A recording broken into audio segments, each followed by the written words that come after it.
मेरे घर में जब भी चिकन आता है ना, तो मैं ये बोनलेस पीसेस उठा के रख देती हूँ, क्योंकि ये वाला पीसेस कोई खाना नहीं चाहता है।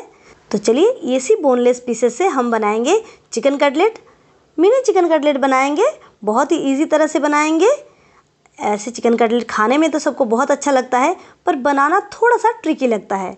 तो चलिए आज मैं आप लोगों के साथ एकदम ईजी रेसिपी शेयर करूँगी, बिना झंझट वाला। तो चलिए रेसिपी शुरू करते हैं।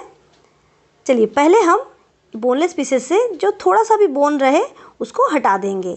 इस तरह से नाइफ से हम जो बस फ्लेशी पोर्शन है उसे निकाल लेंगे, और थोड़ा थोड़ा जो बोन लगा हुआ रहता है उसे इस तरह से हम निकाल देंगे। बहुत ही आसानी से ये निकल आता है।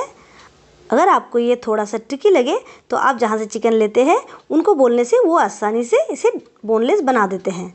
चलिए हमने सारे पीसेस से जो थोड़ा बहुत बोन था उसे हटा लिया है, और अब हम ये बोनलेस पीसेस को एक मिक्सिंग जार में ले लेंगे और इसे ग्राइंड कर लेंगे। बहुत ज़्यादा एकदम महीन नहीं करना है, हल्का सा चलाएंगे और चम्मच से घुमाते हुए चलाएंगे तो ये अच्छे से देखिए मिन्स बन जाएगा। चलिए अब हम इस चिकन मिन्स को निकाल लेंगे एक बड़े से बोल में। ये जो कटलेट का रेसिपी है ना, इससे आप चिकन कोफ्ता भी बना सकते हैं। चलिए अब हम इसमें डालेंगे एक छोटा चम्मच नमक, एक छोटी चम्मच काली मिर्च। काली मिर्च बहुत इंपॉर्टेंट है, ज़रूर डालें। और 1/4 टीस्पून जितना डालेंगे हम गरम मसाला। साथ ही में हम डालेंगे एक छोटी चम्मच भुना मसाला। ये भुना मसाला कुछ नहीं, बस ज़ीरा, धनिया और सूखी लाल मिर्च को रोस्ट करके मैंने ग्राइंड कर लिया है। आप चाहे तो इसकी रेसिपी देख सकते हैं, मेरे चैनल में शॉर्ट्स में आपको ये रेसिपी मिल जाएगी।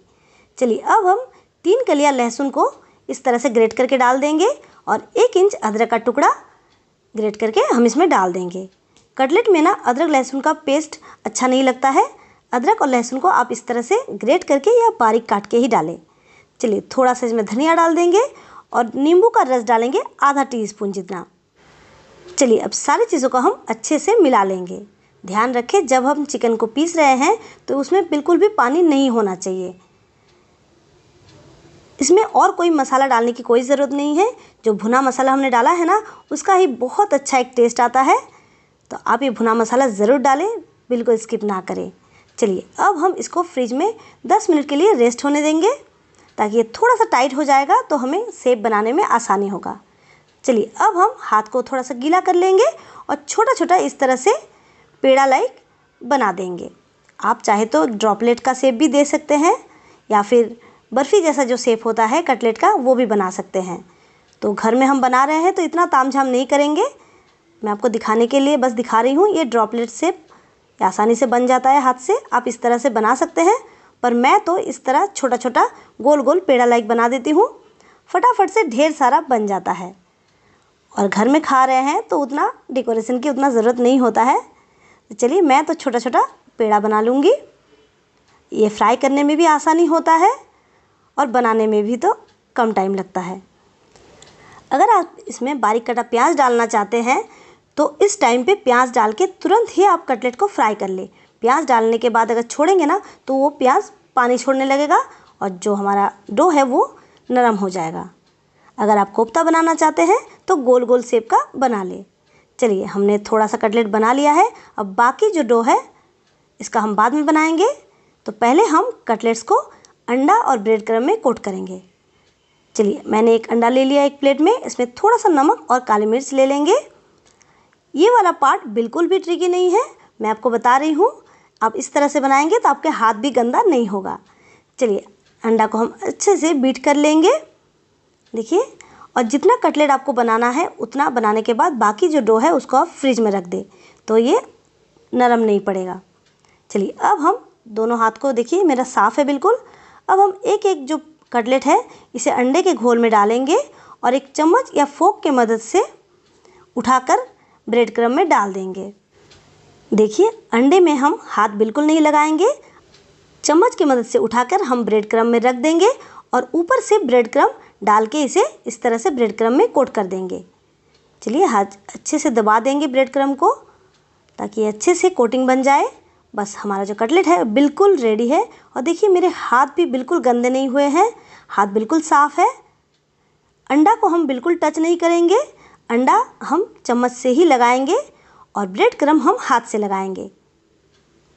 तो जो कटलेट्स है ना वो अच्छे से कोट भी हो जाएंगे और आपके हाथ गंदे नहीं होंगे और जो किचन काउंटर है वो भी गंदा नहीं होगा। चलिए इस तरह से मैं सारे कटलेट्स को ब्रेड क्रम्ब में कोट कर लूँगी। आप चाहे तो इन कटलेट्स को ब्रेड क्रम्ब में कोट करने के बाद डीप फ्रिज में रख सकते हैं। एक एयर टाइट कंटेनर में आप भर के डीप फ्रिज में रख दें और जब आपको खाने का मन करे तब निकाल के आप फ्राई कर सकते हैं। देखिए हमने सारे कटलेट्स बना लिए हैं लेकिन हमारे हाथ बिल्कुल भी गंदे नहीं हुए हैं। तो आप भी इसी तरह से बनाइए। चलिए अब हम कटलेट्स को फ्राई करेंगे। तो मैंने एक फ्राइंग पैन में ऑयल गर्म होने के लिए रख दिया था। जैसे ही ऑयल गर्म हो जाए हम एक एक करके कटलेट्स को इसमें प्लेस कर देंगे। गैस का फ्लेम मीडियम में रखेंगे तो ही जो कटलेट्स है ना वो अंदर से जूसी बनेगा। अगर आप गैस का फ्लेम लो में कर देंगे तो जो चिकन है वो थोड़ा सा चूई बन जाएगा और अंदर से ड्राई हो जाएंगे। तो मीडियम फ्लेम में हम इसे ब्राउन होने तक पका लेंगे। देखिए ये एक साइड से ब्राउन हो गया है। अब हम इसे हल्के हाथों से इस तरह फ्लिप कर देंगे और दूसरे साइड से भी गोल्डन ब्राउन होने तक फ्राई कर लेंगे। मैंने यहाँ उतना ज़्यादा पतला नहीं बनाया है, आप चाहे तो थोड़ा सा और पतला बना सकते हैं। और अगर आपको कोफ्ता बनाना है तो गोल गोल करके आप इसे बना के फ्राई कर ले और इसका ग्रेवी बना के फिर कोफ्ता डाल दे, वो भी खाने में बहुत अच्छा लगता है।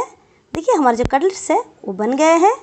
ये बहुत ही जल्दी बन जाता है और बच्चों के लिए तो बहुत ही मज़ेदार स्नैक्स है। वो तो बहुत पसंद करते हैं कटलेट्स खाना। तो चलिए कटलेट्स को इस तरह से हम प्याज के लच्छे के साथ सर्व करेंगे जैसे रेस्टोरेंट में किया जाता है। मैंने प्याज में नमक और थोड़ा सा लाल मिर्च लगाया है और साथ में रखेंगे नींबू का एक वेज। तो हमारा कटलेट बिल्कुल रेडी है खाने के लिए। और चलिए मैं आपको एक कटलेट तोड़ के दिखाती हूँ। देखिए ये अंदर से एकदम पक गए हैं और कितना जूसी है।